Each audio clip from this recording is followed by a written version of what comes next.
You boy, what do you think you're doing here? This playground is for the people who live in the building. You clearly don't live here, you're a problem. Go on, get out of here before I call the guards. I will not hold you for long. Let's finish the story. The sun went down behind the tall city buildings, making the clouds turn shades of orange and purple. 10-year-old Leo sat on a swing, his worn sneakers barely touching the wood chips below. The playground, which was usually busy, was almost empty now. The only people there were him and a woman in a fancy business suit who was talking fast into her phone.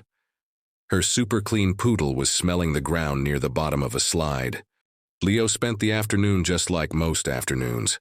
He watched the other kids play, and sometimes even joined a game of tag if he felt like no one would really notice him. But mostly, he just watched. His stomach felt a dull ache because he hadn't eaten enough, and his mind was full of dreams about getting a hot meal and a warm bed. Suddenly, the woman's voice, sharp and powerful, cut through the quiet of the playground. You, boy, what do you think you're doing here? Leo quickly jerked his head up to look at her. He knew that kind of voice right away. The one that looked through him, not at him. Just swinging, ma'am. This playground is for the people who live in the building, she announced, pointing toward the shiny, tall apartment building that stood over them, its windows reflecting the last bit of sunlight. You clearly don't live here. You're a problem. Go on, get out of here before I call the guards. Her poodle let out a sharp, annoying bark like it was agreeing with its owner. Leo's heart dropped. He knew this was going to happen, but it still hurt. He tried to be quiet and not noticed, to blend in, but his patched-up clothes and the way his shoulders were always hunched over always showed who he was. He mumbled a sorry and started to get up from the swing, keeping his eyes glued to the ground. And take that junk with you, she added, pointing with a perfectly clean and polished finger at the small, poorly made wooden bird that Leo had left on the edge of the sandbox. It was his most prized possession, a gift from his mother before she was gone. A flash of defiance lit up inside Leo. He quickly picked up the bird, holding on to it very tightly.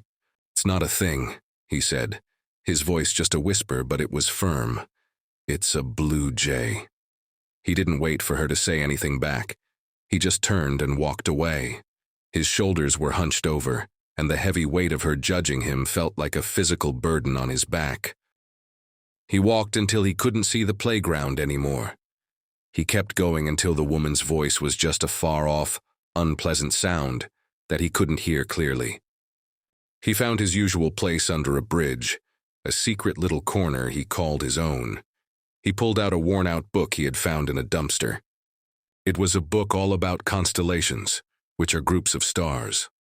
As the first stars started to appear in the darkening sky, Leo got lost in their faraway, sparkling beauty.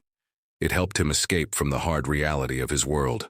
Days turned into a week, and Leo avoided the playground, sticking to the grittier, less polished corners of the city where he felt less exposed. He searched for food, sometimes earning a few coins by helping a street vendor. He always kept his eyes wide open, looking for things people had thrown away that were still valuable to him, like a sandwich that wasn't totally eaten, a forgotten bottle of water, or even a book. Then, one cold afternoon, he was digging through a trash can behind a bakery when he heard two women talking. "Did you hear about Eleanor Vance?" one of them whispered, her voice full of gossip. "From the Vance Corporation? Her poodle Buttons went missing right from the playground. She's offering a huge reward." He spent the next 2 days looking, not just for Buttons, but for any sign of a small, fluffy dog. He found his way through the maze-like streets, looked closely into every alley, and asked every street musician and homeless person he met. Finally, on the 3rd day, he found Buttons. The dog was tucked away in an old abandoned building site, making little whimpering sounds. The poodle was tangled up in some old netting. Its fur was messy and dirty, but it wasn't hurt. Leo gently untangled the dog, then started heading back toward the shiny, tall apartment building. He walked up to the building's front door. His heart was beating fast and wild against his ribs.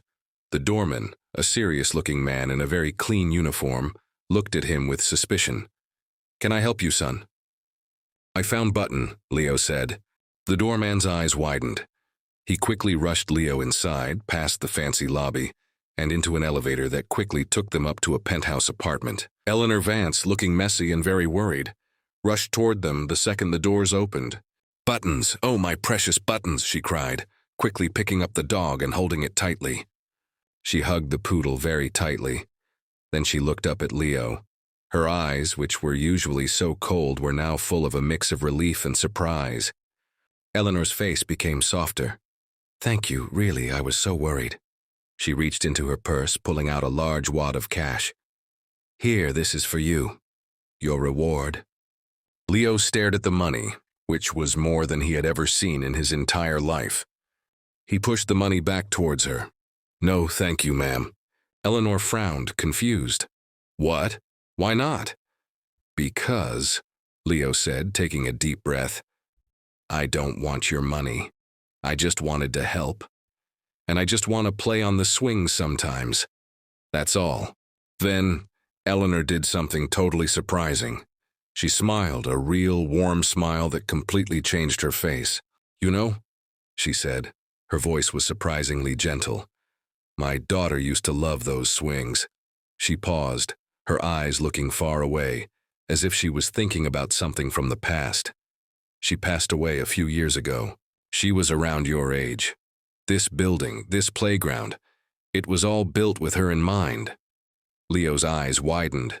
He had never considered that the formidable Eleanor Vance might have her own sorrows, her own losses. "I miss her every day," Eleanor continued, her voice heavy with feeling. "And sometimes when I see kids playing on the swings, it hurts." She took another deep breath, her eyes meeting Leo's. "I apologize, Leo, for being so harsh, for judging you. You can play on the swings whenever you like, Leo. And perhaps you wouldn't mind keeping an eye on buttons for me sometimes." Leo, for the first time in a long time, felt a warmth spread through his chest that had nothing to do with the setting sun. He nodded, a small smile forming on his lips. "I'd like that, ma'am. Thanks for watching."